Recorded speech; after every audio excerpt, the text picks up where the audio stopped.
നിങ്ങളെല്ലാവരെയും സന്തോഷത്തോടെ ഓർത്ത കർത്താവിന് സ്തോത്രം ചെയ്യുന്നു. ദൈവനത്തോടുള്ള നിങ്ങളുടെ താല്പര്യവും പഠിക്കാനുള്ള നിങ്ങളുടെ മനസ്സും ഓർത്ത കർത്താവിന് നന്ദി പറയുന്നു.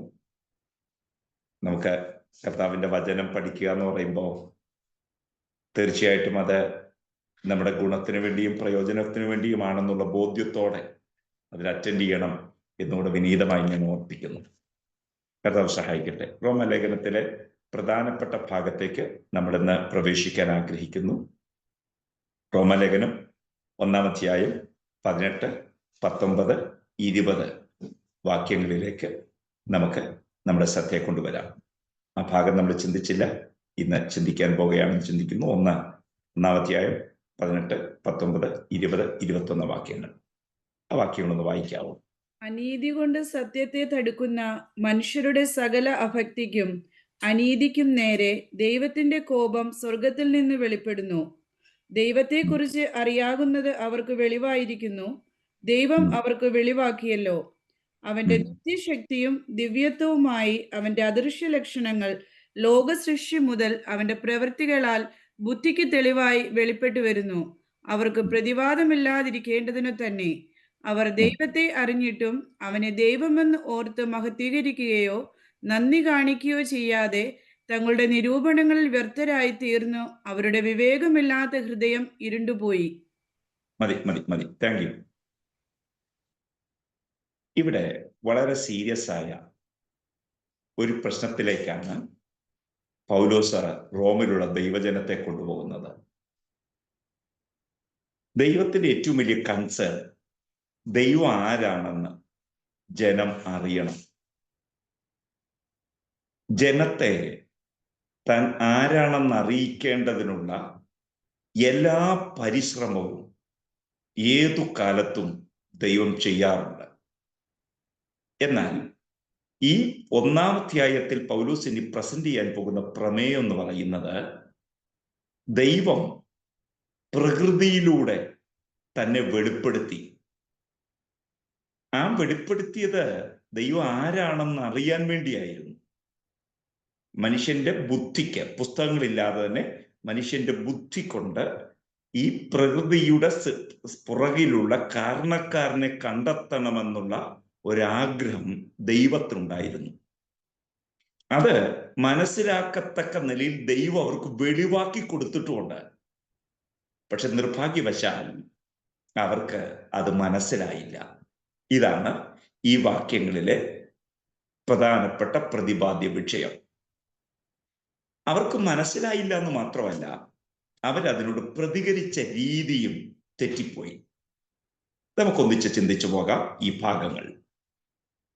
ദൈവത്തെ സംബന്ധിച്ചിടത്തോളം ദൈവം ഈ മനുഷ്യവർഗത്തിന് കൊടുത്തിരിക്കുന്ന ഏറ്റവും പ്രധാനപ്പെട്ട കാര്യങ്ങളിൽ ഒന്ന് ദൈവത്തിന്റെ ജനറൽ റെവലേഷനാണ്, ദൈവത്തിന്റെ പൊതു വെളിപ്പെടുത്തൽ.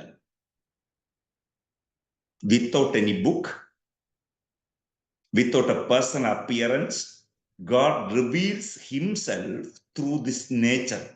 ഈ പ്രകൃതിയിലൂടെ ദൈവം മനുഷ്യന് മുമ്പിൽ തന്നെ വെളിപ്പെടുത്തി.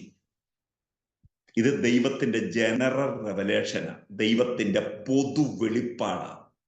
കേൾക്കുന്നോ? അപ്പം ദൈവം മനുഷ്യന് മുമ്പിൽ വെളിപ്പെടുത്തിയ ആദ്യത്തെ കാര്യങ്ങളൊന്ന് God revealed himself through this nature. ഈ പ്രകൃതിയിലൂടെ, ത്രൂ ദിസ് ക്രിയേഷൻ, ഈ സൃഷ്ടിയിലൂടെ ദൈവം തന്നെ മനുഷ്യന് മുമ്പിൽ വെളിപ്പെടുത്തി കാണിച്ചു, ദൈവത്തെ അറിയാൻ വേണ്ടി. കേൾക്കുന്നോ? ഇത് ദൈവത്തിന്റെ ജനറൽ റെവലേഷനാണ്. അത് കൂടാതെ തന്നെ ദൈവം പ്രകൃതിയിലൂടെ വെളിപ്പെടുത്തിയതിന്റെ അപ്പുറത്ത് ദൈവം മനസാക്ഷിയിലൂടെയും ദൈവം തന്നെ വെളിപ്പെടുത്തുക മനുഷ്യന്റെ മുമ്പിൽ. മനസാക്ഷിയിലൂടെ ദൈവം തന്നെ വെളിപ്പെടുത്തുകയാണ് മനുഷ്യന്റെ മുമ്പിൽ. ദൈവം ആരാണെന്ന് അറിയണമെന്നുള്ള ഒരാഗ്രഹത്തിലൂടെ ദൈവം ഇത് ചെയ്യുകയാണ്. മനസാക്ഷിയിലൂടെ ദൈവം വെളിപ്പെടുത്തുക. These two revelations are called the general revelations of God. ഒന്ന് പ്രകൃതിയിലൂടെ, രണ്ട് മനസാക്ഷിയിലൂടെ. ഇതാണ് ജനറൽ റെവലേഷൻ എന്ന പേരിൽ അറിയപ്പെടുന്നത്. ഇനി സ്പെഷ്യൽ റെവലേഷൻ ഉണ്ട്. ആ സ്പെഷ്യൽ റെവലേഷനിലെ ഒന്നാമത്തേതാണ് scripture. God revealed himself through scripture. നമ്മുടെ കയ്യിലുള്ള വിശുദ്ധ തിരുവെഴുത്തിലൂടെ ദൈവം ആരാണെന്ന് വെളിപ്പെടുത്തിയിട്ടുണ്ട്. Sometimes God may reveal himself through a vision or a dream. Okay, such a way. പൗലോസിന് യേശുക്രിസ്തു വെളിപ്പെട്ടത് ഒരു അപ്പിയറൻസിൽ കൂടെയാണ്. കേൾക്കുന്നോ? ഇതിനെയൊക്കെ നമ്മൾ വിളിക്കുന്ന സ്പെഷ്യൽ റെവലേഷൻ എന്നാണ്. ജനറൽ റെവലേഷൻ ഉണ്ട്, സ്പെഷ്യൽ റെവലേഷൻ ഉണ്ട്. കേട്ടെ, മറ്റൊരാളെക്കാളും ദൈവം ആരാണെന്ന് നമുക്ക് കിട്ടിയ വെളിപ്പാട് വലുതാ. ഞാൻ എപ്പോഴും പറയാറുണ്ട്, നമ്മൾ 2 നിലയിലെ നന്മകളെ പ്രാപിക്കാൻ അവസരം കിട്ടിയവരാണ് നമ്മൾ. ഒന്ന് ചിന്തിച്ചു നോക്കിയേ.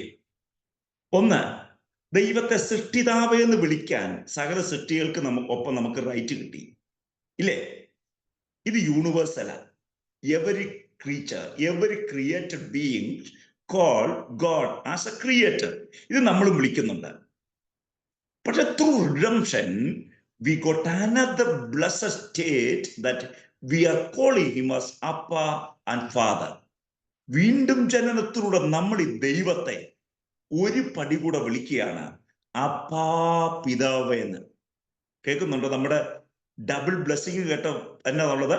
ഒന്ന്, സൃഷ്ടിതാവായ ദൈവത്തെ സൃഷ്ടിതാവേ എന്ന് വിളിക്കുന്നതോടൊപ്പം തന്നെ വീണ്ടെടുപ്പ് കൊണ്ട് നമുക്ക് സെക്കൻഡ് ബ്ലെസ്സിങ് കിട്ടി. എന്താ സെക്കൻഡ് ബ്ലെസ്സിങ്?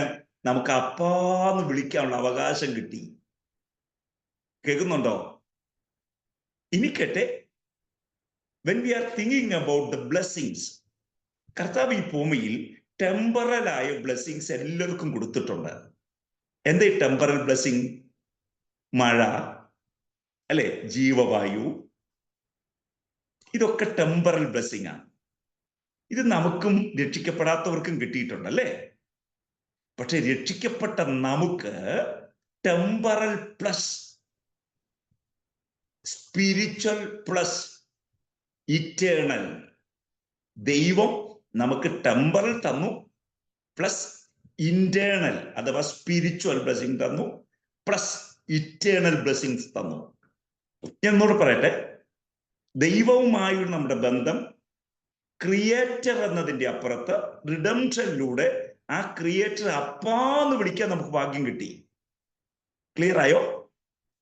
ദൈവം തന്ന അനുഗ്രഹങ്ങളെ ചിന്തിക്കുമ്പം ദൈവം തന്ന ടെമ്പറൽ ബ്ലെസ്സിങ് ഈ ലോകത്ത് എല്ലാവർക്കും ഉണ്ട്, അല്ലേ? ദൈവമില്ലാത്തവർക്ക് മഴയുണ്ട്, അത് ദൈവം ഈ മനുഷ്യന് കൊടുക്കുന്നത്. പക്ഷെ വീണ്ടും ജനിച്ചത് കൊണ്ട് നമുക്കതിൻ്റെ അപ്പുറത്ത് ഒന്നുകൂടെ കിട്ടി. എന്താ കിട്ടിയത്? ഇന്റേണൽ, ആന്തരികമായത്, പ്ലസ് ഇറ്റേണൽ, നിത്യമായത്. ഇത് ദൈവം നമുക്ക് തന്നു. കേൾക്കുന്നോ? ഞാൻ ഒന്നുകൂടെ ആവർത്തിക്കാം, ഒന്നുകൂടെ പറയാം. സൃഷ്ടിതാവിനെ സൃഷ്ടിതാവേ എന്നെല്ലാവരും വിളിക്കുമ്പം അപ്പാന്ന് വിളിക്കാൻ എനിക്ക് കിട്ടിയ ഒരു അവകാശം വീണ്ടെടുപ്പിലൂടെ കിട്ടിയതാണ്. Double blessing. 2, ദൈവം എല്ലാവർക്കും ടെമ്പറൽ ബ്ലെസ്സിങ് കൊടുക്കുമ്പം, ടെമ്പറൽ ബ്ലെസ്സിങ് എന്ന് ഉദ്ദേശിച്ചത് മഴ, അല്ലെ, വെയില്, ജീവവായു, വെളിച്ചം എന്നിവയൊക്കെ കൊടുക്കുമ്പം വീണ്ടും ജനനത്താൽ എനിക്ക് 2 അഡീഷണലൂടെ കർത്താവ് തന്നു. ഒന്ന്, ഇന്റേണൽ ബ്ലെസ്സിങ്, ആന്തരിക സമാധാനം, ആന്തരിക സന്തോഷം, പ്ലസ് ഇറ്റേണൽ, നിത്യമായ രക്ഷ. കേൾക്കുന്നുണ്ടോ? സ്തോത്രം. ഇനി ദൈവത്തെ വെളിപ്പെടുത്തത് സാധാരണ മനുഷ്യർക്ക് പ്രകൃതിയിലൂടെ ദൈവത്തെ വെളിപ്പെടുത്തി കിട്ടി. പക്ഷെ എനിക്ക് പ്രകൃതിയിലൂടെ മാത്രമല്ല, തിരുവഴുത്തിലൂടെയും ദൈവത്തെ അറിയാൻ എനിക്ക് അവസരം തന്നു. കേൾക്കുന്നുണ്ടോ? അതുകൊണ്ടാണ് വീണ്ടും ജനിച്ചു ദൈവ പൈതൽ എല്ലായിടത്തും എക്സ്ട്രാ ഓർഡിനറിയായി ജീവിക്കണം ദൈവം ആഗ്രഹിക്കുന്നത്. നമ്മൾ ഓർഡിനറി ലൈഫ് നയിച്ചാൽ പോരാ. കാരണം നമുക്ക് കിട്ടിയതൊക്കെ അഡീഷണലാണ്, നമുക്ക് കിട്ടിയതൊക്കെ എക്സ്ട്രാ ഓർഡിനറിയാണ്. അസാധാരണമായത് ദൈവം നമുക്ക് തന്നെങ്കിൽ ദൈവം നമ്മിൽ നിന്നും ആഗ്രഹിക്കുന്നത് ഒരു അസാധാരണമായ ജീവിത നിലയാണ്. കേൾക്കുന്നോ? അപ്പൊ മറ്റൊരാൾക്ക് കിട്ടാത്തത് എനിക്ക് കർത്താവ് തന്നെങ്കിൽ അതിന്റെ അർത്ഥം ഞാൻ കുറച്ചുകൂടെ ദൈവത്തോട് ഉത്തരവാദിത്വമുള്ള നിലയിൽ ജീവിക്കണമെന്ന് ദൈവത്തിന് ആഗ്രഹമുണ്ട്. ക്ലിയർ? ഇനി എന്തുകൊണ്ടാണ് ദൈവം കോപിക്കാൻ കാരണം? ദൈവം കോപിക്കാൻ കാരണം ദൈവത്തെ വെളിപ്പെടുത്തിയിട്ടും മനുഷ്യന്റെ അഭക്തിയും അനീതിയും നിമിത്തം ദൈവത്തിന്റെ വെളിപ്പാടിന് സ്വീകരിച്ച് ജീവിക്കാൻ മനുഷ്യന് കഴിഞ്ഞില്ല. കേൾക്കുന്നോ? ഈ പ്രകൃതിയെ ശ്രദ്ധിച്ചു നോക്കിയേ. ഈ പ്രകൃതി ഇത്രയും ക്രമമായി, രണ്ട് വാക്ക് അവിടെ പ്രധാനപ്പെട്ട എടുത്തു പറയാൻ ഞാൻ ആഗ്രഹിക്കുന്നു: ഓർഡർ ആൻഡ് ഡിസൈൻ. ഈ പ്രകൃതിയുടെ പുറകിൽ ഒരു ഡിസൈൻ ഉണ്ട്. ദെൻ ഈ പ്രകൃതിക്ക് മുമ്പിൽ ഒരു ഓർഡർ ഉണ്ട്, അല്ലെ? there is a design and there is an order. അപ്പം മനുഷ്യൻ തന്റെ ബുദ്ധി കൊണ്ട് ഇതിലെ മനസ്സിലാക്കണമെന്ന് ദൈവത്തിന് ആഗ്രഹം ഉണ്ടായിരുന്നു. ദൈവം റിവീൽ ചെയ്തത് മുഴുവൻ. ബുദ്ധിയുടെ ഉപയോഗം എന്താ? ബൈബിൾ പറയുന്ന ബുദ്ധിയുടെ ഉപയോഗം എന്താ? ദൈവത്തെ മനസ്സിലാക്കണം.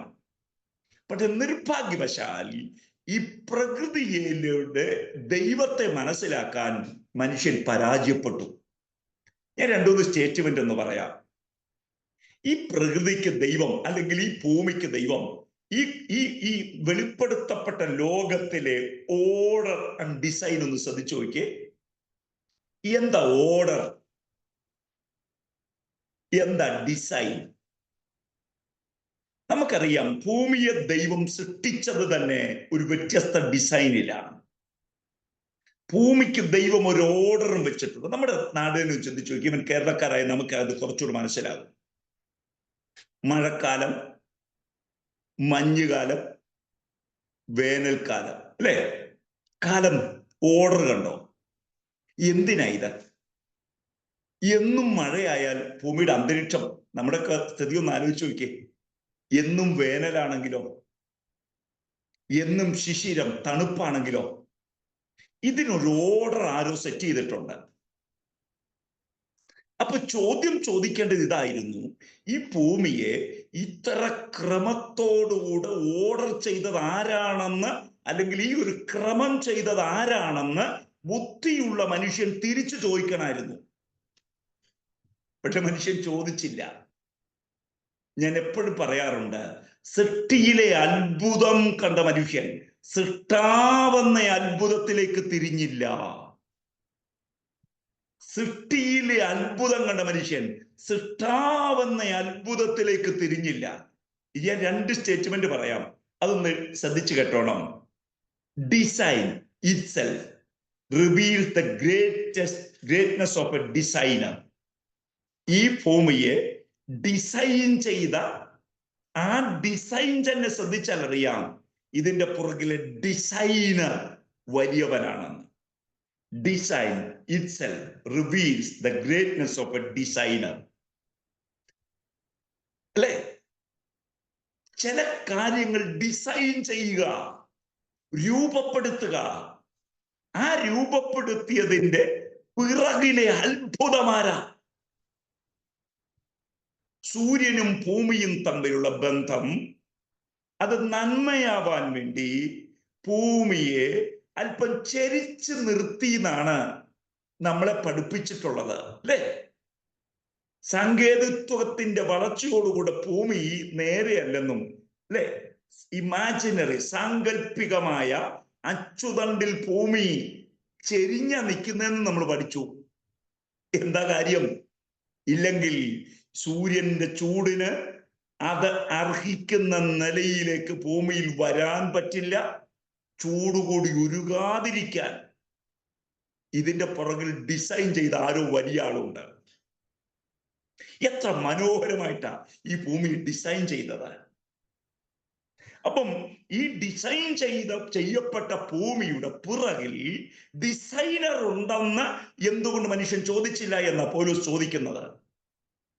സഹോദരങ്ങളെ, ബുദ്ധി അത് കേവലം കാര്യങ്ങളുടെ അകത്തേക്ക് ചെന്ന് വസ്തുക്കളെ വിശദീകരിക്കുന്നതിന് പകരം വസ്തുക്കൾക്ക് പുറകിലുള്ള റിയാലിറ്റിയാകുന്ന വസ്തുതയെ പഠിക്കാൻ മനുഷ്യൻ താല്പര്യപ്പെട്ടില്ല.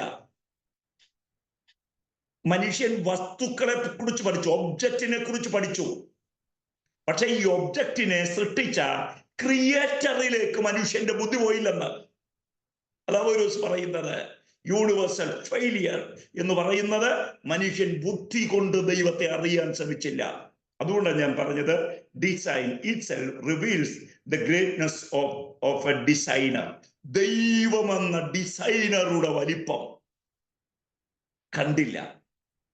സ്തോത്രം. ഒന്ന് ആലോചിച്ച്, നമുക്ക് കാണാത്ത ഓർബിറ്റ് ഓരോ ഗ്രഹത്തിനും സൃഷ്ടിച്ച് വരച്ചു കൊടുത്ത് അതിലൂടെ കറങ്ങാവൂ എന്ന് ദൈവം തമ്പുരാൻ തീരുമാനിച്ചു. ഇല്ലേ കൂട്ടിയിടിച്ചേനെ.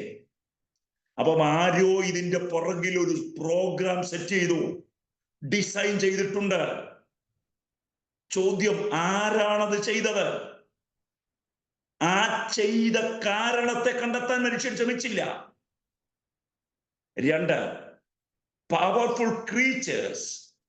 ഈ ഭൂമിയിലെ ശക്തിയുള്ള സൃഷ്ടികൾ ഓരോന്നും ശക്തനായ സൃഷ്ടാവിലേക്കുള്ള സൂചനകളാണ്. Powerful creatures reveals the greatness of a creator.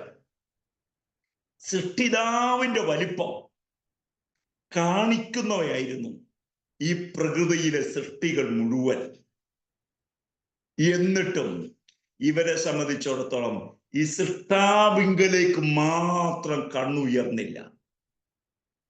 കേൾക്കുന്നോ പ്രിയപ്പെട്ടവരെ?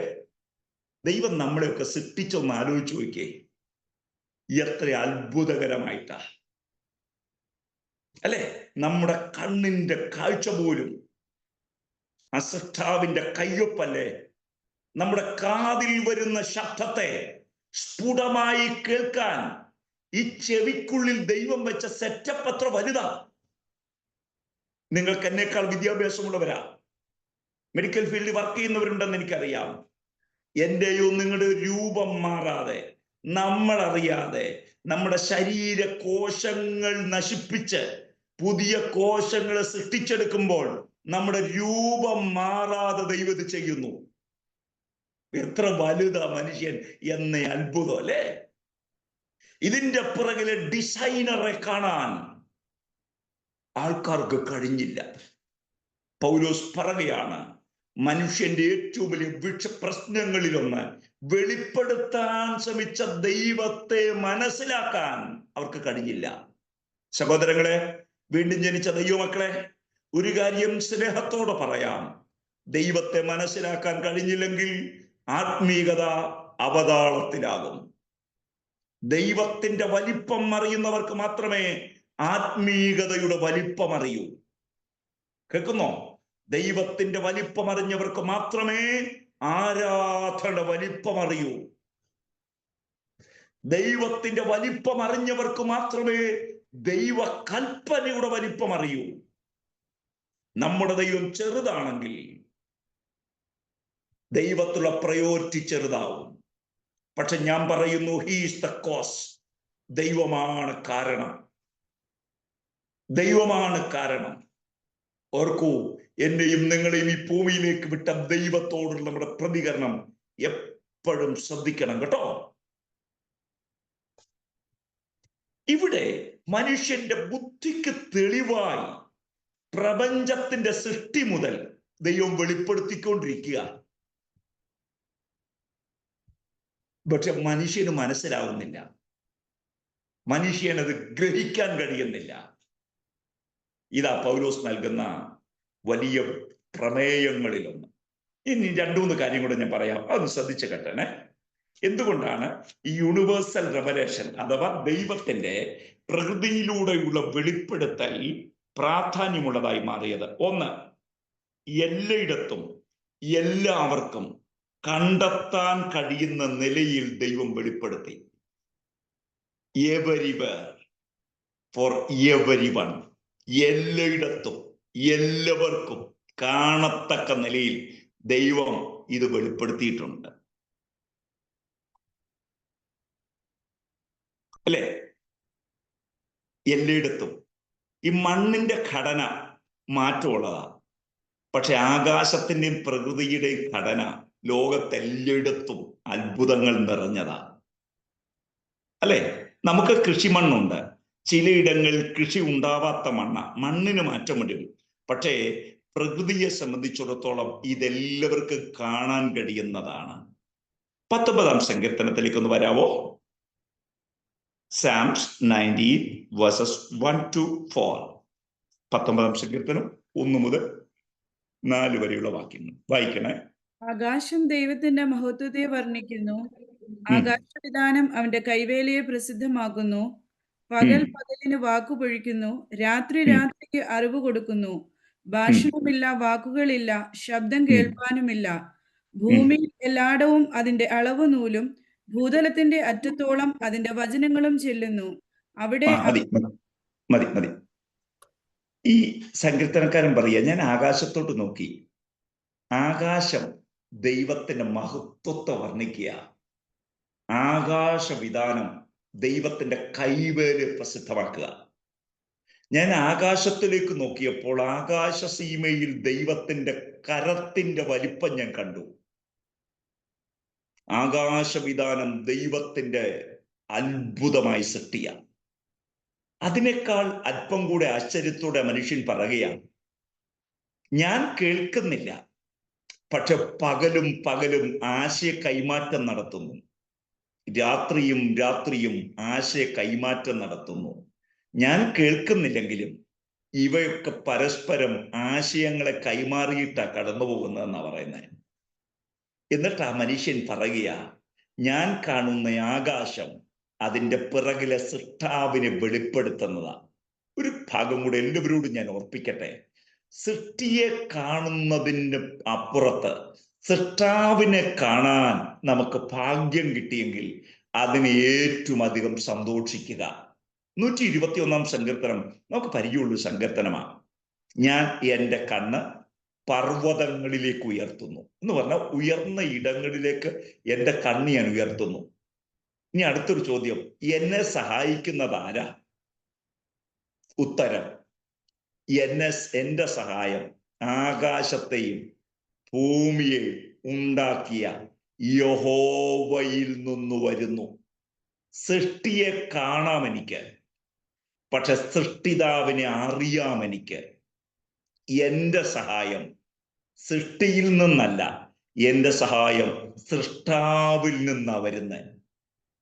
പർവ്വതങ്ങളെ സൃഷ്ടിച്ച സൃഷ്ടാവാണ് എൻ്റെ സഹായത്തിന്റെ ഉറവിടം. ഇവിടെയാണ് നാം തിരിച്ചറിയേണ്ടത്, ദൈവമെന്ന യാഥാർത്ഥ്യത്തെ എല്ലായിടത്തും കാണാൻ തക്കവണ്ണം ദൈവം അവസരമുണ്ടാക്കി. നിങ്ങൾ ഈ മതങ്ങളുടെ ആരംഭം എന്നതിന് പൊതുവായി കൊടുത്തിരിക്കുന്ന ഒരു വിശദീകരണം ശ്രദ്ധിച്ചാൽ അറിയാം. മനുഷ്യൻ ഭയപ്പെട്ടതിനെ അവൻ ആരാധിച്ചു തുടങ്ങി എന്നാണ് നമ്മൾ വായിക്കുന്നത്, അല്ലെ? കാറ്റിനെയും അഗ്നിയെയും മനുഷ്യൻ ആരാധിച്ചു തുടങ്ങിയത് ഭയം കൊണ്ടാണെന്ന്. പക്ഷേ അവിടെയെല്ലാം മനുഷ്യൻ സൃഷ്ടിയുടെ പിറകെ പോയപ്പോൾ ഈ സൃഷ്ടാവിന്റെ വലിപ്പത്തെ കാണാൻ അവർക്ക് കഴിഞ്ഞില്ല എന്നൊരു വാക്കുകൂടെ വേദപുസ്തകം എഴുതി വെച്ചത് നമ്മൾ വായിക്കാതെ പോകരുത്. അതുകൊണ്ട് ഞാൻ ഒന്നാമത്തെ ചിന്ത പറയുന്നു, ഇറ്റ് ഈസ് യൂണിവേഴ്സൽ. എല്ലാവർക്കുമുള്ളതാണ് ദൈവത്തിന്റെ ശക്തിയെക്കുറിച്ചുള്ള വെളിപ്പെടുത്തൽ. 2, അത്ഭുതപ്പെടുത്തുന്നതും ആശ്ചര്യമുളവാക്കുന്നതുമാണ് ദൈവത്തിന്റെ സൃഷ്ടികൾ. ദൈവത്തിന്റെ സൃഷ്ടികൾ ഓരോന്നും അത്ഭുതപ്പെടുത്തുന്നതും ആശ്ചര്യമുളവാക്കുന്നതുമാണ്. എന്ന ഒരു ശബ്ദം പുറപ്പെടുവിക്കുന്നവൻ എന്നാണ് ദൈവത്തിന്റെ പല സൃഷ്ടികളും. കേൾക്കുന്നോ? അത്ഭുതത്തിന്റെ പിറകിലെ കയ്യൊപ്പ് എന്ന് ഞാൻ വിശേഷിപ്പിക്കുന്നു നമ്മുടെ ദൈവത്തെ. സ്തോത്രം. അപ്പോ നമ്മൾ കാണുന്ന എല്ലാ ഈ സൃഷ്ടികളെയും നമുക്ക് ശ്രദ്ധിച്ചാൽ അറിയാം എത്ര പെർഫെക്റ്റ് ആയിട്ട് കർത്താവ് പലതിനെയും ചെയ്തിരിക്കുന്നു എന്ന് ചിന്തിച്ചു നോക്കിയേ, അല്ലെ? എപ്പോഴെങ്കിലൊക്കെ സൂവിൽ പോകുമ്പോൾ ഒരു സീബ്രയെ ശ്രദ്ധിച്ചു നോക്കിക്കേ.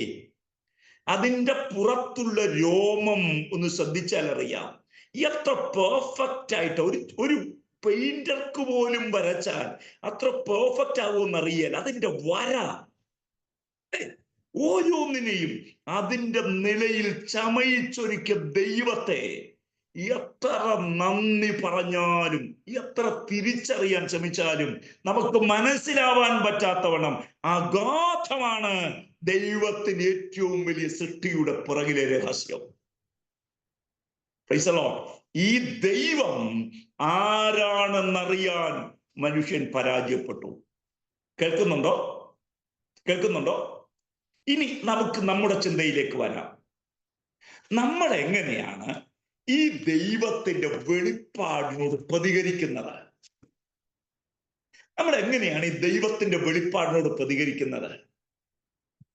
കേൾക്കൂ. ദൈവത്തിന്റെ വെളിപ്പാടിനോട് നമുക്ക് രണ്ട് നിലയിൽ പ്രതികരിക്കാം. ദൈവത്തിന്റെ വെളിപ്പാടിനോട് നമുക്ക് രണ്ട് നിലയിൽ പ്രതികരിക്കാം. ഒന്ന്, ഈ ശക്തനായ ദൈവത്തെ നമുക്ക് ആരാധനയോടെ സമീപിക്കാം. കേൾക്കുന്നു? What is true worship? എന്താ ശരിയായ ആരാധന? It is a kind of response towards the greatness of God. ദൈവത്തിന്റെ വലിപ്പത്തോടുള്ള ഒരു റെസ്പോണ്ടാണ് നമ്മുടെ ജെന്യുവൻ വർഷിപ്പ്. അപ്പം ആരാധന ശരിയാവണമെങ്കിൽ ദൈവം ആരാന്നറിയണം. കേൾക്കുന്നോ? ദൈവം ആരാന്നറിഞ്ഞാൽ ആ ദൈവത്തോട് കഴിക്കുന്ന പ്രതികരണത്തിന്റെ പേരാണ് ശരിയായ ആരാധന. കേൾക്കുന്നോ? അതുകൊണ്ട് ആരാധന കൈകൊട്ടലല്ല, ആരാധന പാട്ടുപാടലല്ല, ആരാധന ഡാൻസ് അല്ല. It may include everything. പക്ഷേ ആരാധന എന്ന് പറഞ്ഞ റെസ്പോണ്ടാണ്, ദൈവത്തിന്റെ വലിപ്പത്തോടുള്ള പ്രതികരണം. കേൾക്കുന്നുണ്ടോ? അതുകൊണ്ടേ നമ്മുടെ ഒരു കോൺഗ്രിഗേഷൻ നമ്മൾ കർത്താവിനെ ആരാധിക്കുമ്പോഴും എപ്പോഴും ഓർക്കേണ്ട ഒരു കാര്യം, എന്നെ ഫേസ് ചെയ്യുന്ന, എന്റെ മുഖത്തേക്ക് നോക്കുന്ന കുറെ പേര് കാണും. പക്ഷേ ഞാൻ കാണുന്നത് അവരുടെ മുഖമാവരുത്. ഞാൻ കാണുന്നത് ഈ വലിയ ദൈവത്തിന്റെ മുഖമായിരിക്കണം. അവിടെയാ ശരിയായ വർഷിപ്പ് നടക്കുന്നത്. അതുകൊണ്ട് മെമ്മറി നല്ല വർഷിപ്പ് വരുന്നത്. കേൾക്കുന്നോ? കഴിവി നല്ല വർഷിപ്പ് വരുന്നത് ദൈവത്തിന്റെ വെളിപ്പാടിനോടുള്ള പ്രതികരണമാണ് യഥാർത്ഥ വർഷിപ്പ്. കേൾക്കുന്നുണ്ടോ? അതുകൊണ്ട് ദൈവം ആരാന്നറിയാമെങ്കിൽ, ദൈവത്തിന്റെ വലിപ്പം അറിയാമെങ്കിൽ, ദൈവത്തിന് മഹത്വം അറിയാമെങ്കിൽ ആ മഹത്വത്തോടുള്ള പ്രതികരണത്തിന്റെ പേര് ആരാധന. അതിന് ലോങ് സെന്റൻസസ് വേണമെന്നില്ല. ഓ, വാട്ട് എ ഗ്രേറ്റ് ഗോഡ്! എത്ര വലിയ ദൈവം! How great thou art! എത്ര വലിയവനാ ദൈവം! കേൾക്കുന്നുണ്ടോ?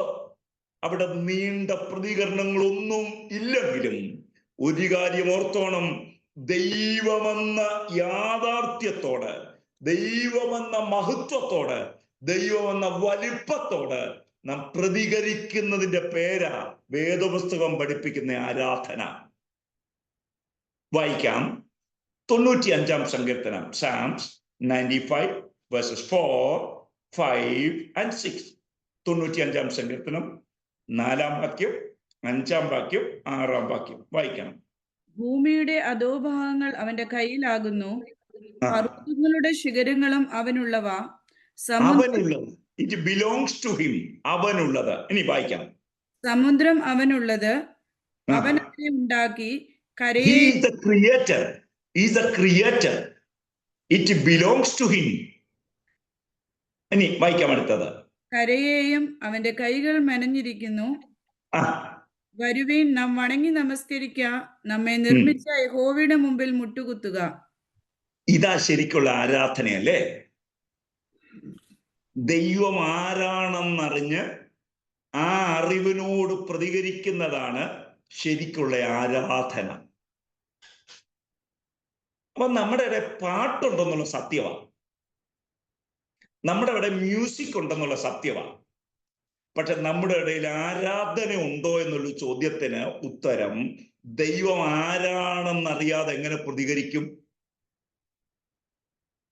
ദൈവം ആരാണെന്ന അറിവിനോടല്ലേ പ്രതികരിക്കാൻ പറ്റുള്ളൂ. അപ്പൊ നിർബന്ധത്തെക്കാൾ ആരാധനയ്ക്ക് വേണ്ടുന്നത് ഒരു വെളിപ്പാടാണെന്നാ ഞാൻ പറഞ്ഞു വരുന്നേ. നിർബന്ധിച്ച് കൈകൊട്ടിക്കാം, പക്ഷെ നിർബന്ധം കൊണ്ട് ഒരു മനുഷ്യന്റെ അകത്ത് വെളിപ്പാട് വരികയില്ല. വെളിപ്പാട് വന്നെങ്കിൽ മാത്രമേ ആ ദൈവത്തെ മഹത്വപ്പെടുത്താൻ നമുക്ക് കഴിയുള്ളൂ. കേൾക്കുന്നുണ്ടോ? നമ്മുടെ പ്രതികരണം ദൈവത്തോട്, നമ്മുടെ പ്രതികരണം എങ്ങനെയാവണം? ദൈവത്തിന്റെ വലിപ്പത്തോട്, ദൈവത്തിന്റെ മഹത്വത്തോട് നാം കഴിക്കുന്ന പ്രതികരണമാവണം ആരാധന. Praise the Lord. ഒരു ചെറിയ എക്സാമ്പിൾ കൂടെ പറയാം.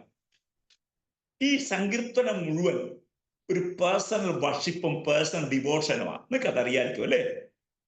ഒട്ടുമിക്ക സാംസും വായിക്കുമ്പോൾ അറിയാം അതൊരു കോൺഗ്രിഗേഷന്റെ മുമ്പിലല്ല പാടിയത്.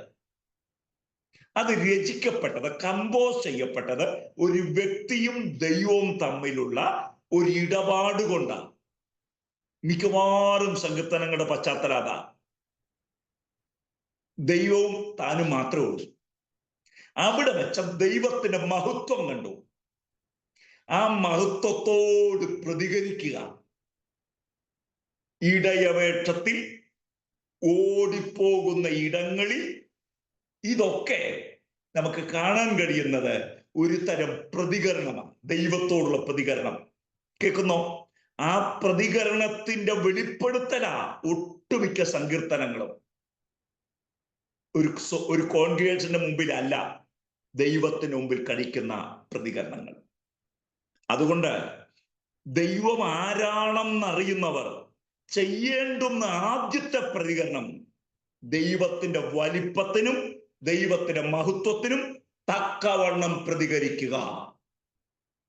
സ്തോത്രം. ഇവിടെ നമ്മുടെ സ്റ്റാൻഡേർഡ് ഒന്നും ഒരു വിഷയമൊന്നുമല്ല. ഞാൻ നിങ്ങളെക്കാൾ കുറഞ്ഞവനാകാം, അല്ല നിങ്ങളെക്കാൾ കൂടിയവനാകാം.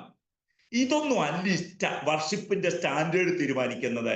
എൻ്റെ ദൈവം ആരെന്നുള്ളതാണ് എൻ്റെ വർഷിപ്പിന്റെ ആധാരം, ഞാൻ ആരാന്നുള്ളതല്ല. അതുകൊണ്ട് ഞാൻ പലപ്പോഴും ചിന്തിക്കാറുണ്ട്, നമ്മൾ ഈ പറയുന്ന കാര്യങ്ങൾ ഒരാളെ മോട്ടിവേറ്റ് ചെയ്യാൻ കൊള്ളാമെങ്കിലും അവരിൽ വെളിപ്പാട് കൊടുക്കാൻ ഇതൊന്നും പറ്റുകയില്ല. ദൈവം ആരെന്നുള്ള വെളിപ്പാട് ഒരുവരിൽ വന്നെങ്കിലേ അവിടെ ആരാധന ശരിയാവൂ. കേൾക്കൂ, നമ്മൾ എങ്ങനെ പ്രതികരിക്കണം ദൈവത്തോട്, ഈ അഖിലാണ്ടത്തിന്റെ ഉടമസ്ഥനോട്, ഈ മഹാദൈവത്തോട്, മഹാത്ഭുതത്തോട്, ജ്ഞാനത്തിന്റെ ആഴത്തോട് എങ്ങനെ പ്രതികരിക്കണം? അവന്റെ വലിപ്പത്തിനനുസരിച്ച് പ്രതികരിക്കണം. മറ്റൊരു വാക്യോട് വായിക്കാവോ? Exodus chapter 3 verse 18. പുറപ്പാട് 3:18 ഒന്ന് വായിക്കാവോ വാക്യം കൂടെ? എന്നാൽ അവർ നിന്റെ വാക്ക് കേൾക്കും. അപ്പോൾ നീയും ഇസ്രായേൽ മൂപ്പന്മാരും മിസ്രയീം രാജാവിന്റെ അടുക്കൽ ചെന്ന് അവനോട്, എബ്രായരുടെ ദൈവമായ യഹോവ ഞങ്ങൾക്ക് വെളിപ്പെട്ടു വന്നിരിക്കുന്നു. ഞങ്ങൾക്ക് വെളിപ്പെട്ടു, he appeared. ഞങ്ങൾക്ക് അവനെ കുറിച്ചുള്ള വെളിപ്പാട് കിട്ടി. വായിക്കാം അടുത്തത്. ആകയാൽ ഞങ്ങൾ 3 ദിവസത്തെ വഴി മരുഭൂമിയിൽ ചെന്ന് ഞങ്ങളുടെ ദൈവമായ യഹോവയ്ക്ക് യാഗം കഴിക്കട്ടെ എന്ന് പറവീൻ. വെളിപ്പെട്ടു വന്നവന് ഞങ്ങൾ പ്രതികരിക്കുന്നതിന്റെ പേരാ രാജാവേ ആരാധന. രാജാവിന് ചോദിക്കാം, ഇവിടെ ഇല്ലേ? അവർക്ക് ഉത്തരം പറയാം, ഇവിടെയുള്ളത് നിർമ്മിതികളാ. പക്ഷെ ഞങ്ങൾ ആരാധിക്കുന്ന ദൈവം നിർമ്മിതികളല്ല. ഞങ്ങൾ ആരാധിക്കുന്ന ദൈവം അദൃശ്യനാണ്, അവൻ ശക്തനാണ്, അവൻ ഞങ്ങൾക്ക് വെളിപ്പെട്ടു വന്ന ദൈവമാണ്. വെളിപ്പെട്ട് കിട്ടിയവർ പ്രതികരിക്കുന്നതിന്റെ പേരാ ശരിയായ ആരാധന. കേൾക്കുന്നോ? ദൈവം ആരെന്നറിഞ്ഞ് ദൈവത്തിന് കൊടുക്കുന്ന മഹത്വമാണ്, ദൈവത്തോട് പ്രതികരിക്കുന്നതാണ് ശരിയായ ആരാധന. എന്നൊരു സഭ ഇങ്ങനെ ഒന്ന് പ്രാർത്ഥിക്കണം, കർത്താവേ എല്ലാവരും ആരാധിക്കാൻ പ്രാപ്തരാക്കണേ എന്നല്ല, ഇങ്ങനെ പ്രാർത്ഥിച്ചു തുടങ്ങണം. കർത്താവേ അങ്ങയെ അറിയാനുള്ള വെളിപ്പാട് എല്ലാവർക്കും കർത്താവ് കൊടുക്കണം. കേൾക്കുന്നോ?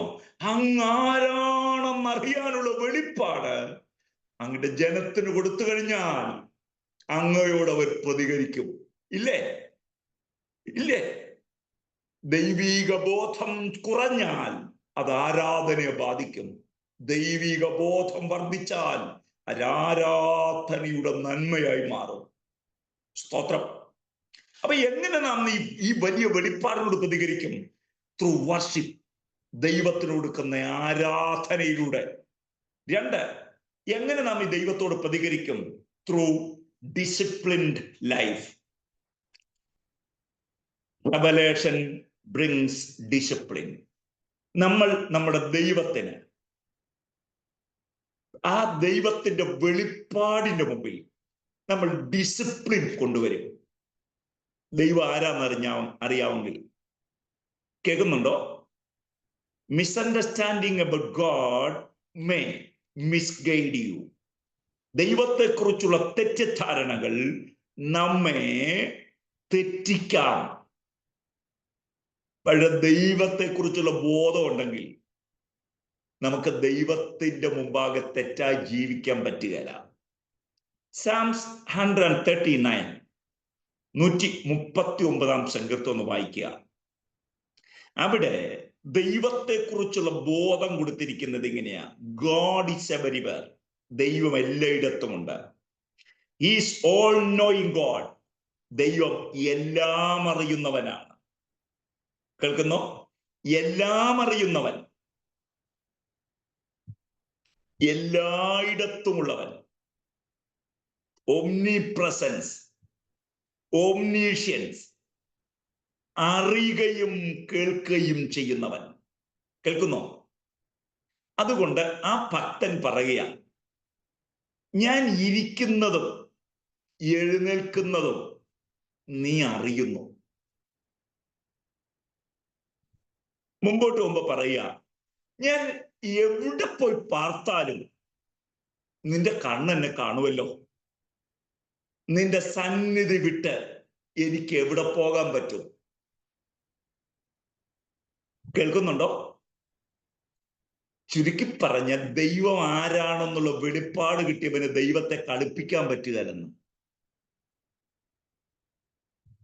അല്ലേ? പള്ളിയിൽ ഒതുങ്ങുന്ന ദൈവത്തെ നമ്മൾ പരിചയപ്പെട്ടതുകൊണ്ടാണ് പള്ളിയിലൊന്നും പൊതുസ്ഥലത്ത് വേറൊന്നുമായി നമ്മുടെ ജീവിതം മാറിയത്. പക്ഷേ പള്ളിയിൽ കാണുന്നവൻ എന്നെ എവിടെയും കാണുന്നു എന്ന ബോധം വരുമ്പോഴാണ് നമുക്കൊരു ഡിസിപ്ലിനോട് ലൈഫ് നയിക്കാൻ പറ്റുന്നത്. കേൾക്കുന്നുണ്ടോ? അല്ലേ? ദൈവത്തെക്കുറിച്ചുള്ള അവബോധം നമ്മൾ കൊണ്ടുവരുന്ന ഒരു ഡിസിപ്ലിനറി ലൈഫാ. ഇതില്ലെങ്കിൽ നമ്മുടെ ജീവിതം എവിടെയും പ്രയോജനപ്പെടുകയില്ല, എവിടെയും ഫലവത്തായി മാറുകയില്ല. എൻ്റെ സഹോദരങ്ങളെ, ഈ ദൈവം പ്രകൃതിയിലൂടെ തന്നെ വെളിപ്പെടുത്തിയത് ഒരു ഇൻവിറ്റേഷൻ ആയിരുന്നു. കം ടു മീ, എന്റെ അരികിലോട്ട് വാ. പക്ഷേ ഈ ജനത്തിന്റെ ഏറ്റവും വലിയ പ്രശ്നങ്ങളിലൊന്ന്, ഈ വെളിപ്പെടുത്തിയ ദൈവത്തെ മനസ്സിലാക്കാൻ അവർക്ക് പറ്റിയില്ല. ഇനി ഒന്ന് ചിന്തിച്ചു നോക്കിയേ. പലരും പല ഇടങ്ങളിൽ PhD എടുത്തത്, റിസർച്ച് ചെയ്തത് ഈ സൃഷ്ടിയെ വെച്ചാണ്. അത്ര ബുദ്ധിയാ മനുഷ്യന്. പക്ഷേ ഈ സൃഷ്ടിയുടെ പിറകിലുള്ള വൈവിധ്യത്തെ കാണാൻ, ഇതിന്റെ യുണീക്നെസ്സിനെ കാണാൻ, ഇതിന്റെ പിറകിലുള്ള ക്രിയേറ്ററെ കാണാൻ അവർക്ക് കഴിഞ്ഞില്ല. കണ്ണുകൾ സൃഷ്ടിയിലേക്ക് പതിഞ്ഞെങ്കിലും കണ്ണുകൾ സൃഷ്ടാവിങ്കലേക്ക് അവർ ഉയർത്തിയില്ല. കേൾക്കുന്നോ? പൗലോസ് പറയുകയാണ്, ഏറ്റവും വലിയ അപകടം അതാണ്. എൻ്റെ സഹോദരങ്ങളെ, ഇന്ന് ഈ രാത്രി ഞാനൊരു കാര്യം എപ്പോഴും തിരിച്ച് പറയാൻ ആഗ്രഹിക്കുകയാണ്. നമ്മുടെ കർത്താവ് ആരാണെന്നുള്ള ഒരു ബോധ്യം നമ്മുടെ അകത്ത് പ്രാപിക്കുമ്പോഴാണ് നമ്മുടെ ആത്മീയ ജീവിതം കൂടുതൽ കരുത്തുള്ളതായി മാറുന്നത്. കേൾക്കുന്നുണ്ടോ? ആ വെളിപ്പാടിനോട് നാം പ്രതികരിക്കണം. കർത്താവേ, ഈ വലിയ വെളിപ്പാട് അങ്ങ് എനിക്ക് തന്നതിനായിട്ട് ഞാൻ സന്തോഷത്തോടെ അങ്ങേക്ക് സ്തോത്രം ചെയ്യുകയാണ്. അല്ലേ? ഈ പൊതു വെളിപ്പാട്, ദൈവത്തിന്റെ കോമൺ റെവലേഷൻ ദൈവം ഈ പ്രകൃതിയിലൂടെ വെളിപ്പെടുത്തി. പക്ഷേ പലപ്പോഴും അത് മനുഷ്യന് മനസ്സിലാക്കാൻ കഴിയാത്ത ഒരു തരത്തിലേക്ക് പോയി. ഇനി ഈ മനുഷ്യൻ എങ്ങനെയാണ് ഈ വെളിപ്പാടിനോട് പ്രതികരിച്ചത്? ഒന്ന്, അവനെ ദൈവമെന്നോർത്ത് മഹത്വീകരിക്കുകയോ നന്ദി കാണിക്കുകയോ ചെയ്തില്ല. എങ്ങനെ പ്രതികരിച്ചത്? അവര് ദൈവത്തെ ദൈവമെന്നോർത്ത് മഹത്വം കൊടുക്കുകയോ നന്ദി കാണിക്കുകയോ ചെയ്തില്ല. ആദ്യത്തെ പരാജയം. അവരുടെ പ്രതികരണം ആരാധനയുള്ളതും അവിടെ പ്രതികരണം നന്ദിയുള്ളതുമായിരുന്നില്ല. അല്പം കൂടെ അവിടെ വിശദീകരിക്കാം, കേൾക്കുക. ഞാൻ നേരത്തെ പറഞ്ഞിരുന്നു, ദൈവം ആരാണെന്നുള്ളതിനോട് നമ്മൾ പ്രതികരിക്കുന്നതാണ് വർഷിപ്പ്. കേൾക്കുന്നോ? ദൈവം ഒന്നും ചെയ്യണ്ട, ദൈവത്തിന്റെ വലിപ്പം, ദൈവത്തിന്റെ മഹത്വം, അതിനോട് നാം പ്രതികരിക്കുന്നതാണ് ആരാധന. കേൾക്കുന്നുണ്ടോ? ചിലപ്പോൾ നിങ്ങൾ വാ തുറക്കാൻ പറ്റുകയായിരിക്കാം. കണ്ണുകൾ നിറഞ്ഞൊഴുകുന്നു, ഹൃദയം തകരുന്നു. അത് ശരിയായ ഒരു ആരാധനയാ? കേൾക്കുന്നോ? ഇവിടെ ഒന്നും നമുക്ക് പ്രതികരണം ഏകീകൃതമാവണമെന്ന് പഠിപ്പിക്കാൻ പറ്റുകയല്ല. ചിലര് ശബ്ദമുണ്ടാക്കി പാടുമായിരിക്കാം, ചിലരുള്ളിൽ ദൈവത്തിന്റെ നന്മയോട് പ്രതികരിക്കുന്നവര് നമ്മുടെ നടുവിലുണ്ട്. ഒരു ശബ്ദം ഉണ്ടാക്കിയില്ലെന്ന് കണ്ട് ആരാധിക്കുന്നില്ലെന്നല്ല അതിന്റെ അർത്ഥം. സൃഷ്ടിതാവിനോടുള്ള പ്രതികരണം ഇറ്റ് മേ ഡിഫേഴ്സ്, ഇത് മറ്റുള്ള വ്യത്യസ്തമാവാം. എന്നാൽ രണ്ടാമത്തെ ഭാഗം, ദൈവത്തെ ദൈവമോർത്ത് മഹത്വീകരിക്കുകയോ രണ്ടാമത്തെ ഭാഗം നന്ദി കാണിക്കുകയോ ചെയ്തില്ല. ഇത് രണ്ടും രണ്ടാണ്. വർഷിപ്പ് ആൻഡ് താങ്ക്സ് ഗിവിംഗ് എന്ന് പറയുന്ന രണ്ടും രണ്ടാണ്. കേൾക്കുന്നുണ്ടോ? വർഷിപ്പ് എന്ന് പറഞ്ഞാൽ ദൈവം ആരാണെന്നുള്ളതിനോട് പ്രതികരണമാണ്. താങ്ക്സ് ഗിവിങ്ങോ ദൈവം എന്തു ചെയ്തു എന്നതിനോടുള്ള പ്രതികരണമാണ്. ദൈവം ആരാണെന്നുള്ളതിനോട് പ്രതികരണമാണ് ആരാധന. ദൈവം എന്തു ചെയ്തു എന്നതിനോടുള്ള പ്രതികരണമാണ് നമ്മുടെ താങ്ക്സ് ഗിവിംഗ്. കേൾക്കുന്നോ? അപ്പൊ ഇത് രണ്ടും നമുക്ക് വേണം. ദൈവത്തിന്റെ വ്യക്തി മഹത്വത്തോടുള്ള പ്രതികരണം ആരാധനയാണ്, ദൈവത്തിന്റെ പ്രവൃത്തികളോടുള്ള പ്രതികരണമാണ് നാം ദൈവത്തിന് കൊടുക്കുന്ന നന്ദി. സ്തോത്രം. ഒന്ന് രണ്ട് ഉദാഹരണം കൂടി ഞാൻ പറയാമേ.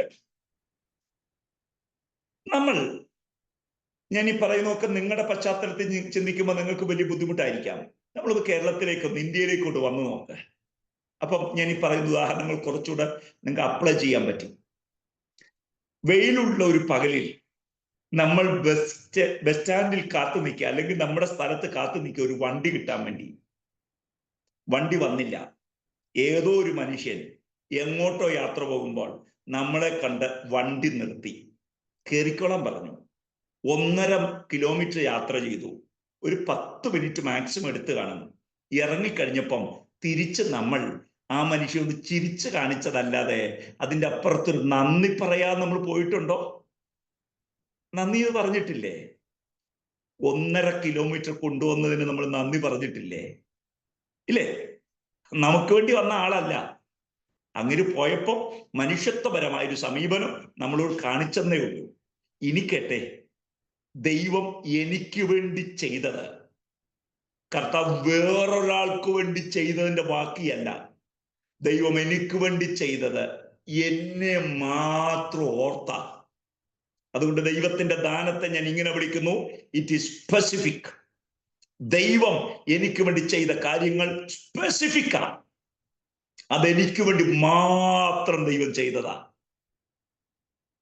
2, ദൈവം എനിക്ക് തന്ന ദൈവത്തിന്റെ ദാനങ്ങൾ അതുല്യമാണ്. ഒന്ന് ആലോചിച്ച് നോക്കിയേ. ഞാൻ ശ്വസിക്കുന്ന വായു, ഓക്സിജൻ, സ്പെസിഫിക്കായി പറഞ്ഞാൽ ഓക്സിജൻ, ദൈവത്തിന്റെ ദാനമല്ലേ? വെളിച്ചം അത് ദൈവത്തിന്റെ ദാനമല്ലേ? ആരോഗ്യം അത് ദൈവത്തിന്റെ ദാനമല്ലേ? ജീവൻ അത് ദൈവത്തിന്റെ ദാനമല്ലേ? ഈ ദാനം തന്ന ദൈവത്തിന്റെ ദാനം വാങ്ങി ആസ്വദിച്ച ശേഷം ഒരു വാക്കെങ്കിലും നന്ദി പറഞ്ഞില്ലെങ്കിൽ അത് നന്ദികേടാവില്ലേ? കേൾക്കുന്നോ? അറിഞ്ഞ ദൈവത്തോട് ചെയ്യേണ്ടും വിധം ചെയ്തില്ലെങ്കിൽ നന്ദികേടാകുമെന്നൊരു ബോധ്യം നമുക്കുണ്ടാവണം. കേൾക്കുന്നുണ്ടോ? ഇത് സഭയോഗത്തിന് വരുമ്പോ മാത്രമല്ല, കർത്താവോട് നന്ദി പറയണ എല്ലാ കാര്യത്തിനും.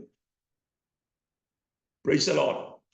ഒത്തിരി പലരുടെയും ജീവിത വഴികളിലൂടെ, പലരുടെയും ജീവിതാനുഭവങ്ങളിലൂടെ ഒക്കെ പോകേണ്ടി വന്നത് എനിക്ക് വേദനയോട് ഓർക്കേണ്ടി വരുന്നു. ഞാൻ മംഗലാപുരത്തായിരുന്നപ്പം എൻ്റെ ചർച്ചിൽ വളരെ ആക്റ്റീവായ ഒരു കുടുംബമുണ്ട്. ആ കുടുംബം ഞാൻ ഇന്ന് ഓർക്കുന്നു. സാംസൺ, അദ്ദേഹം അവിടുത്തെ ഒരു കോളേജിലെ പ്രൊഫസറായിരുന്നു. അദ്ദേഹത്തിന്റെ വൈഫ് ബ്ലസി MSc നഴ്സിംഗ് കഴിഞ്ഞ് ഒരു സ്ഥാപനത്തിലെ പ്രിൻസിപ്പളായി ജോലി ചെയ്യുന്ന സമയത്താണ് ഞാൻ അവിടെ പാസ്റ്ററായി അവിടെ ചെന്നത്. കുറച്ച് നാളുകളെ ഞങ്ങൾക്ക് ഒന്നിച്ചു കിട്ടിയുള്ളൂ. വളരെ ആക്റ്റീവായി ആ കുടുംബം മുമ്പോട്ട് പോയി. എനിക്കൊന്നു ഞാൻ 2013 മംഗലാപുരത്ത് ചെന്നു. 2014 അവസാനമോ 15 അവരവിടെ നിന്ന് വെസ്റ്റ് ബംഗാളിലേക്ക് ട്രാൻസ്ഫർ ആയിപ്പോയി. പിന്നീട് അവരുടെ ഒരു ആഗ്രഹം, സ്വപ്നങ്ങൾ കണ്ടുകൊണ്ട് അവർ UK വന്നു. നിങ്ങൾ വായിച്ചു കാണുമല്ലേ? ബ്ലസി വലിയ പ്രതീക്ഷയോടുകൂടി ബ്ലസിയും സാംസനും ഒക്കെ അവിടെ വന്ന് അവൾ രോഗിയായി ഒത്തിരി സ്ട്രഗിളിൽ കൂടെ കടന്നുപോയി. ഏകദേശം 1.5 ആഴ്ച മുമ്പ് ബ്ലസി ലോകത്ത് നിന്ന് മാറ്റപ്പെട്ടു. നിങ്ങൾ ശ്രദ്ധിച്ചു കാണും. അവരുടെ കുടുംബം വേദനയെ കൂടെ പോവുക. ഓർത്തെ, നമ്മൾ ആരെക്കാളും ശ്രേഷ്ഠരായതുകൊണ്ടൊന്നും അല്ലല്ലോ ഇന്നും നമ്മൾ ജീവനോടിരിക്കുന്നത്. ഞാൻ പറയാം, മറ്റൊരാളെക്കാൾ മിടുക്കനായതുകൊണ്ടല്ല ഞാൻ ഇന്നും ഈ പകൽ ആരോഗ്യത്തോടെ ഇരിക്കുന്നത്. ദൈവം എന്നോട് കാണിച്ച കരുണ. പലപ്പോഴും ഞാൻ കർത്താവോട് പറയാറുണ്ട്, കർത്താവേ, നന്ദിയില്ലാത്ത ഒരാളാണ് ഞാൻ. ഇങ്ങോട്ട് സ്വീകരിക്കുന്നതല്ലാതെ നന്ദി പറയാനോ നന്ദി കാണിക്കാനോ എനിക്ക് പലപ്പോഴും കഴിയുന്നില്ല. എൻ്റെ പ്രിയപ്പെട്ടവരെ, ഉള്ളു തുറന്ന് ഞാൻ പറയട്ടെ, ദൈവമെന്ന യാഥാർത്ഥ്യത്തോട് പ്രതികരിക്കാനുള്ള ആരാധനയും ദൈവം ചെയ്തതിനോടുള്ള നന്ദിയും ഒരിക്കലും നമ്മൾ കുറയരുത്. വാ തുറക്കാൻ, നന്ദി പറയാൻ നമുക്ക് എപ്പോഴും കഴിയണം. കേൾക്കുന്നോ? ഏതൊരു കാര്യത്തിലും. അതുകൊണ്ട് ഈ ബൈബിളിൽ സങ്കീർത്തനങ്ങളിൽ മുഴുവൻ നമുക്ക് കാണാൻ കഴിയുന്നത് എൻ മനമേ, 103 സംഘത്തോട് ഓർക്കുന്നുണ്ടോ? എന്റെ മനസ്സമേ. മറ്റാരോടും പറയല്ല, സെൽഫ് ഓറിയന്റഡാ, സ്വയാധിഷ്ഠിതമാ. അവനവനോട് പറയുക, എൻ മനമേ നീ യഹോവയെ വാഴ്ത്തണം. എന്റെ സർവാന്തരംഗമേ അവന്റെ വിശുദ്ധ നാമത്തെ വാഴ്ത്തുക. എൻ മനമേ യഹോവയെ വാഴ്ത്തുക. അവന്റെ ഉപകാരങ്ങളൊന്നും മറക്കരുത്. ദൈവം ചെയ്ത ഉപകാരങ്ങളോട് പ്രതികരിച്ച് നന്ദി കാണിക്കാനും നന്ദി പറയാനും നമുക്ക് എപ്പോഴും ഇടവരണം. കേൾക്കുന്നോ? താഴേണ്ടും വിധം താഴണം, സമർപ്പിക്കേണ്ടും വിധം സമർപ്പിക്കണം. കർത്താവിന് പ്രസാദമുള്ള നിലയിൽ ജീവിക്കാൻ എനിക്കും നിങ്ങൾക്കും കഴിയണം. ഇത്ര വലിയ വെളിപ്പാട് നമുക്ക് കിട്ടിയെങ്കിൽ ആ വെളിപ്പാടിനോട് പ്രതികരിക്കുകയും ആ വെളിപ്പാടിന് കാരണമായ ദൈവികമായ മഹത്വത്തെ ആഘോഷപൂർവം ആരാധിക്കുകയും ചെയ്യണം. തീർന്നില്ല. ദൈവം ചെയ്ത നന്മകളെ സന്തോഷത്തോടെ ഓർത്ത് ദൈവത്തിന് നന്ദി പറയണം. എങ്ങനെ ഈ വെളിപ്പാടിനോട് പ്രതികരിക്കേണ്ടത്? എന്തുകൊണ്ടാണ് അവർ പരാജയപ്പെട്ടത്? ദൈവത്തെ വെളിപ്പെടുത്തിയിട്ട് ദൈവത്തെ അറിഞ്ഞില്ല. എങ്ങനെയാണ് നമുക്ക് നമ്മുടെ ജീവിതത്തിൽ തിരുത്താൻ പറ്റുന്നത്? ദൈവം തന്നെ വെളിപ്പെടുത്തുമ്പോൾ ഞാൻ ആ വെളിപ്പാടിനോട് പ്രതികരിക്കും. ഒരു ഭാഗം കൂടെ പറഞ്ഞ് പെട്ടെന്ന് നിർത്താവേ. ദൈവത്തോടുള്ള പ്രതികരണം, ദൈവത്തിന്റെ വെളിപ്പാടിനുള്ള പ്രതികരണമാണ് നമ്മെ അടുത്ത ലെവലിലേക്ക് കൊണ്ടുവരുന്നത്. നമ്മൾ ദൈവത്തിന്റെ വെളിപ്പാടിനോട് പ്രതികരിക്കാൻ പഠിച്ചാൽ ദൈവം നമ്മോട് പറയാൻ പഠിക്കും. ദൈവം നമ്മോട് പറയാൻ തുടങ്ങും. രണ്ടുപേരുടെ ജീവിതം പെട്ടെന്ന് പറഞ്ഞ് എൻ്റെ വാക്ക് നിർത്തിക്കോളാം. You study about the life of Samuel. ശമൂവേലിനെ യഹോവ പിടിച്ചു, അവന് മനസ്സിലായില്ല, തെറ്റിദ്ധരിച്ചു. ഏലിയ പിടിച്ചെന്ന് കരുതി ഏലിയുടെ അടുക്ക ചെന്നു. ഏലി പറഞ്ഞു, ഞാൻ പിടിച്ചില്ല. ആവർത്തിച്ചു ദൈവശബ്ദം. ഇവൻ പ്രതികരിച്ചു ഏലിയോട്. ഏലി പറഞ്ഞു, ഇനി നീ പിടിച്ചാൽ പ്രതികരിക്കണം ദൈവത്തോട്. അടിയനിതാ, അടിയനോട് പറയണം എന്നൊന്ന് പറഞ്ഞാൽ മതി. പ്രതികരിക്കാൻ പഠിച്ചവനോട് കർത്താവ് പറയാൻ താല്പര്യപ്പെട്ടു. കേൾക്കുന്നോ? ദൈവം ആഗ്രഹിക്കുന്ന പ്രതികരണം നമ്മിലുണ്ടെങ്കിൽ ദൈവത്തിന്റെ പദ്ധതി അറിയാം, ദൈവത്തിന്റെ പദ്ധതിയുടെ ഭാഗം അറിയാം. അതുകൊണ്ട് പ്രതികരിക്കാൻ പഠിക്കണം എപ്പോഴും. കേൾക്കുന്നോ? ദൈവം വിളിച്ചാൽ ഇതാന്ന് പറയണേ. ദൈവം വിളിച്ചാൽ യെസ് എന്ന് പറയണേ. പലപ്പോഴും പ്രതികരിക്കാത്തത് കൊണ്ട് ദൈവ പദ്ധതിയുടെ ഭാഗമാകാൻ നമുക്ക് കഴിയുന്നില്ല. പ്രതികരണം തെറ്റിയാൽ നമ്മുടെ ജീവിതം പ്രയോജനപ്പെടുകയില്ല. അതുകൊണ്ട് എൻ്റെ ഇന്നത്തെ ക്ലാസ് നിർത്തുമ്പോൾ ഞാൻ ഇങ്ങനെ പറഞ്ഞുകൊണ്ട് നിർത്തട്ടെ. ദൈവം സാർവത്രികമായി തന്നെ വെളിപ്പെടുത്താൻ ശ്രമിച്ചു ഈ പ്രകൃതിയിലൂടെ. പക്ഷേ മനുഷ്യർക്ക് മനസ്സിലായില്ല. മനുഷ്യൻ മനസ്സിലായെങ്കിലും മൈൻഡ് ചെയ്തില്ല. മനുഷ്യൻ ദൈവത്തെ മഹത്വപ്പെടുത്തിയില്ല. കർത്താവിന് മഹത്വം കൊടുത്ത് ജീവിതം തുടങ്ങിക്കോ. നാം അർത്ഥരഹിതരാവില്ല, ഫലരഹിതരാവില്ല. നാം മാന്യതയുള്ള ഇടങ്ങളിൽ ദൈവത്വം. അഭിനയമല്ല ആരാധന, ആരാധന പ്രതികരണമാണ്. അനുകരണമല്ല ആരാധന, ആരാധന ദൈവ വെളിപ്പാടുള്ള പ്രതികരണമാണ്.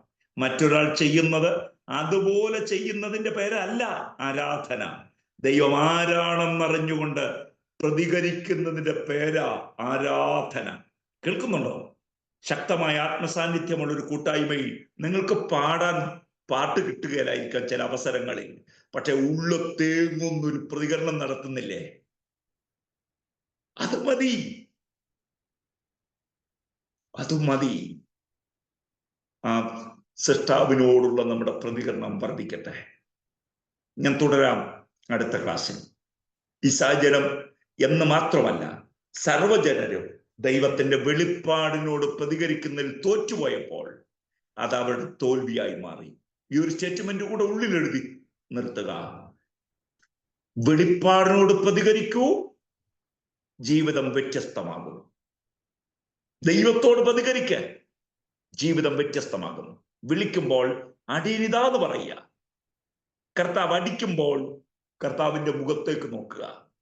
കർത്താവ് ശാസിക്കുമ്പോൾ കർത്താവിന്റെ പാദപീഠത്തിൽ കർത്താവിനോട് വൈമനസ്യം കാണിക്കാതിരിക്കുക. അപ്പാന്ന് വിളിക്കുക.